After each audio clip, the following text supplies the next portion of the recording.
అందరికీ నమస్తే, welcome to DD9 వార్త. ఇక్కడ బోర్డు మీద చూసుకోవచ్చు మీరు, గుప్తా నిధుల కోసం దారుణ హత్య జరిగింది. ఎక్కడ? నాగర్ కర్నూలులో దారుణ హత్యకు గురైంది రంగస్వామి కోడేరు మండలం మైలారం గ్రామానికి చెందిన వ్యక్తి. చంపింది ఎవరంటే పులేందర్ గౌడ్. ఒక్కడే కాదు, ఆయనతో పాటు నలుగురు కలిసి. ఈ పులేందర్ గౌడ్ది ఎక్కడంటే బల్మూరు మండలం, ఆయనది కూడా మైలారం గ్రామమే, కాకపోతే బల్మూరు మండలం. మరి ఎందుకు హత్య చేయాల్సి వచ్చిందంటే గుప్తా నిధుల కోసం. ఈ గుప్తా నిధుల కోసం ఎందుకు హత్య చేసినంటే ఈ పులేందర్ గౌడ్ అనే వ్యక్తి ఎవరైతే రంగస్వామి ఉన్నాడో ఆయన, వీళ్ళిద్దరికి ఎప్పుడు ఎక్కడ పరిచయం అయిందో అది తెలియదు, కానీ నాగర్ కర్నూలు డిస్టికే ఇద్దరిది. వీళ్ళిద్దరికి పరిచయం పెరిగింది. రంగస్వామి పులేందర్ గౌడ్కు చెప్పిండంట, నీకు గుప్తా నిధులు చూపిస్తా, నీకు బంగారు ఆభరణాలు చూపిస్తా, మన అచ్చంపేట అడవులలో ఉన్నాయి, నా కళలో వచ్చినాయి, నాకు దేవతలు చెప్పిండ్రు, రకరకాలుగా నమ్మించి 5 లక్షలు తీసుకున్నాడు. ఎవరి దగ్గర? పులేందర్ గౌడ్ దగ్గర. అంటే నమ్మించాడు పూర్తి స్థాయిలో. నీవు ఖచ్చితంగా నాకు ఉంది, నాకు మైండ్లో ఉంది, నాకు దేవతలు చెప్పిండ్రు, నాకు కళలో వచ్చింది, నాకు డబ్బులు ఇస్తే నేను ఖచ్చితంగా చెప్తా అని నమ్మించి పులేందర్ గౌడ్ దగ్గర 5 లక్షలు తీసుకున్నాడట. తీసుకొని కూడా దాదాపు 4-5 నెలలు అవుతుందంట. ఇక ఇచ్చినోడు ఊకుంటాడా? పులేందర్ గౌడ్ ఊకోలే.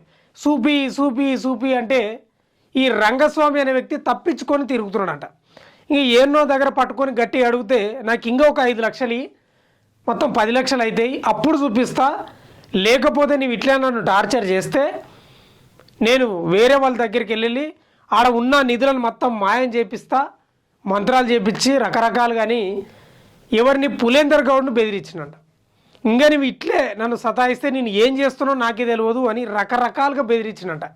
ఇంకా పులేందర్ గౌడ్కు ఇక ఎక్కడ మనసును పట్టక, ఏంది 5 లక్షలు తీసుకొని ఇట్లా సతాయిస్తున్నాను, నన్ను నమ్మించి నన్ను మోసం చేసిండు కదా అని నిద్ర పట్టక ఆయన తెల్లాలి ఇదే పని మీద ఉన్నాడు. అంటే ఈయన గురించి, రంగస్వామి గురించి ఆలోచన చేసుకుంటున్నాడంట. అసలు ఈ పులేందర్ గౌడ్ ఏం చేస్తాడంటే చేపల వ్యాపారం చేస్తాడంట. ఇంకా ఆయనకు అప్పులో అవో ఇవో ఉన్నాయంట. మనిషికి అంటే కొంత డబ్బు ఉంటే, డబ్బు కావాలని ఎవరికైనా ఆశ ఉంటుంది కదా, అందులో భాగంగా ఈ వ్యక్తి పరిచయం అయితే రంగస్వామి నమ్మి 5 లక్షలు ఇచ్చాడు. ఇంకా 5 లక్షలు అటే పోయినాయి. రంగస్వామి మొత్తం ఖర్చు పెట్టేసినంటే ఎక్కడ ఏం చేసుకుంటో తెలియదు అది మనకు. మొత్తం మీద అయితే డబ్బులు ఇస్తలేడంట, గుప్త నిధులు ఉన్నాయి ఎక్కడున్నావో చెప్తలేడంట. పులేందర్ గౌడ్ మీద మళ్ళీ బెదిరింపులకు దిగిండట. ఇంక ఇట్లా కాదు, మనం ఏదో ఒకటి చేయాలని ఒక పెద్ద ప్లానే చేసిండు. అంటే ఇదంతా నేను ఎందుకు చెప్తున్నా అంటే, అసలు ఈ గుప్త నిధులు ఏడ ఉన్నావో చెప్తా అనే ఈ రంగస్వామి నిజంగా ఉంటే తీసుకొని పోవచ్చు కదా. ఈ పులేందర్ గౌడ్ దగ్గర పోయి ఎందుకు 5 లక్షలు తీసుకోవాలి?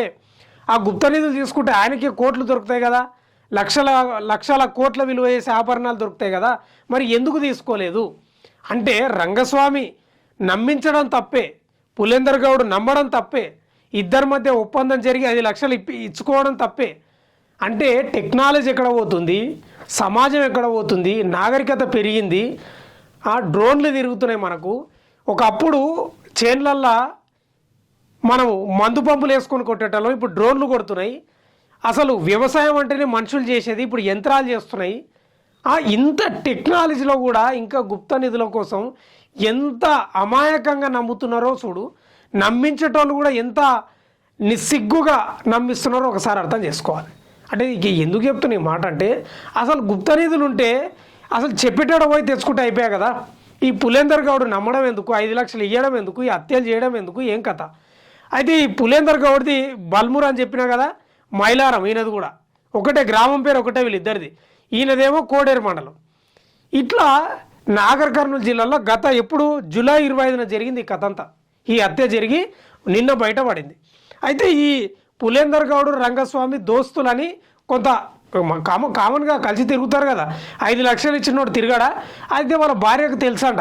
అంటే పులేందర్ గౌడ్ మా ఆయనకు దోస్త్ అని డౌట్ వచ్చి పులేందర్ గౌడ్ మీద ఫోన్ చేసి అడిగితే నాకేం తెలియదని ఆయన సమాధానం చెప్పినట్ట.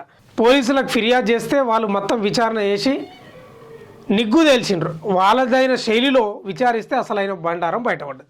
అంటే మొత్తం మీద హత్య ఇక్కడ ఎందుకు జరిగింది, ఎట్లా జరిగిందంటే, పులేందర్ గౌడ్ ఆయనతో పాటు ఒక నలుగురిని తీసుకొని దావతు చేసుకుందామని జడ్చలకు తీసుకుపోయి అక్కడ మందు దాపించి అన్న ఇంత మొత్తం మంది కలిపి ఆడ సృహ కోల్పోయినాక మళ్ళీ బల్మూరు తెచ్చి అక్కడ ఎక్కడనో మామిడి తోటల, అది ఎవరిదో తోటలనో లేకపోతే కొంచెం పక్కనో, అప్పటికే గుంత తీసిన గుంతల చనిపోయిన తర్వాత పాతి పెట్టినారట. పాతి పెట్టి ఏం తెలియనలాక ఉన్నారంట. ఇక భార్య ఫిర్యాదు చేయడంతో పులేందర్ గౌడ్ని పట్టుకొని విచారిస్తే అసలు బండారం బయటపడ్డది. ఇక నేనేం చెప్పదలుచుకున్నంటే అసలు ఈ గుప్త నిధులు ఏడున్నాయి? అచ్చంపేట అంటేనే గతంలోనే వచ్చింది వార్త, గుప్త నిధులు ఉన్నాయి, గుప్త నిధులు ఉన్నాయి. అక్కడ ఎమ్మెల్యేలను రాజకీయ నాయకులను ఇన్వాల్వ్ చేసిన పరిస్థితి కూడా ఉంది. అసలు గుప్త నిధులు ఏడ ఉన్నాయి? వీళ్ళకి ఎట్లా కనిపించింది? నిద్రలు ఎవరు చెప్తున్నారు వీళ్ళకు? ఏం పూజలు చేస్తున్నారు? ఏం కథ? ఇప్పుడు ఈ రంగస్వామి అనే వ్యక్తికి భార్య, 3 పిల్లలు ఉన్నారు, మళ్ళా వాళ్ళు కూడా పెద్దోళ్ళే. మరి ఈయన కూడా గతంలో ఇట్లా గుప్త నిధులు ఉన్నాయని రకరకాల వ్యక్తులతోటి డబ్బులు వసూలు చేసిండు అనేది కూడా వినిపిస్తూ ఉంది. ఇంతవరకు నిజమో తెలియదు కానీ ఒక చర్చ అయితే వస్తుంది. ఇట్లా వాళ్ళు నమ్మించేటోళ్ళు బాగానే ఉండరు, నమ్మి పైసలు ఇచ్చేటోళ్ళు బాగానే ఉండరు. చివరికి ఏదో రకంగా డిస్ప్యూట్ అయ్యి వాళ్ళ మధ్యలో ఇట్లా హత్యలకు దారి తీస్తున్న పరిస్థితి కనిపిస్తాం. మీరు చెప్పాలి, నిజంగా చెప్తున్నా, ఈ గుప్త నిధులు ఉంటే ఉండొచ్చు ఏనో దగ్గర, కానీ వీళ్ళకి ఎట్లా కనిపించినామో మీరు చెప్పాలి. నిజంగానే కనిపిస్తాయా? ఈ మూఢనమ్మకాలు, ఈ దేవతల కళ్ళకు వచ్చి ఆడ గుప్త నిధులు ఉన్నాయని చెప్పడము, ఈ భూత వైద్యాలు, ఇవన్నీ జాతకాలు ఎవరు నమ్ముతారు? ఏం కథ? ప్రపంచం ఎటుపోతుంది? మనం జపాను, కొరియా, దక్షిణ కొరియా, ఉత్తర కొరియా, లండను, వీళ్ళు ఎక్కడ పోతున్నారు? మనం ఏడ ఉన్నాం? గుప్త నిధుల కోసం దారుణ దగ్గర అయిన పరిస్థితి కనిపిస్తూ ఉంది. ఈ ముచ్చటింటే నిజంగా సిగ్గుపడ్డా నేను. ఎవరిని చూసి సిగ్గుపడ్డా? పులేందర్ గౌడ్ని చూసి సిగ్గుపడ్డా. అసలు పులేందర్ గౌడ్ కన్నా కొంచెం ఉండాలి కదా. అంటే నమ్మించేటోడు రంగస్వామి ఎవరైతే ఉన్నాడో గుప్త నిధులు ఉన్నాయనేది, అసలు ఉంటే నీవే తీసుకోరా బాబు అని ఉల్టా ఎవరు పులేందర్ గౌడ్ చెప్పలే. ఈ పులేందర్ గౌడ్ నమ్మి 5 లక్షలు ఇచ్చిండు. అది కథ కంచికి చేరే వరకు దారుణ హత్యకు పాల్పడిన పరిస్థితి కనిపిస్తుంది. అంటే ఇక్కడ పులేందర్ గౌడ్ది తప్పే, రంగస్వామిది తప్పే. ఇప్పుడు కుటుంబాలు నాశనమైన పరిస్థితి కనిపిస్తూ ఉంది. ఇట్లా ఉంది పరిస్థితి. నాగర్ కర్నూల్లో, అచ్చంపేటల, బల్మూర్ల, కొల్లాపూర్లో ఇటు సైడ్ మొత్తం ఈ గుప్త నిధుల దంద నడుస్తుంది. ఎందుకంటే అక్కడ పురాతనమైన గుళ్ళు ఉంటాయి. అంతా అటవీ ప్రాంతం కదా, అంతా కొల్లాపూర్ కానీ అచ్చంపేట కానీ అదంతా పురాతనమైన గుళ్ళల్లో అప్పట్లో దేవతలు, రాజులు ఇక్కడ బంగారు ఆభరణాలు, హుండీలు దాచిపెట్టిండ్రు, కుండలు దాచిపెట్టిరు అని ఏదో ప్రాపగండ సృష్టించి ఇట్లా గుప్త నిధుల దంద నడుస్తుంది. చేసుకొని పని చేసుకొని బతకండ్రి అంటే గుప్త నిధులు, లొటపీసు, ఇవి అవి అని ఆగం పట్టించే పరిస్థితి చేస్తున్నారు. ఏకంగా గత ఎమ్మెల్యేలకే ఈ మెడకు చుట్టుకున్న పరిస్థితి కనిపిస్తూ ఉంది. చూద్దాం, ఇట్లాంటి గుప్త నిధులు ఇంకా ఏడ ఉండవో, ఎన్ని కథలు వినాల్సి వస్తుందో చూడాలి మరిగా.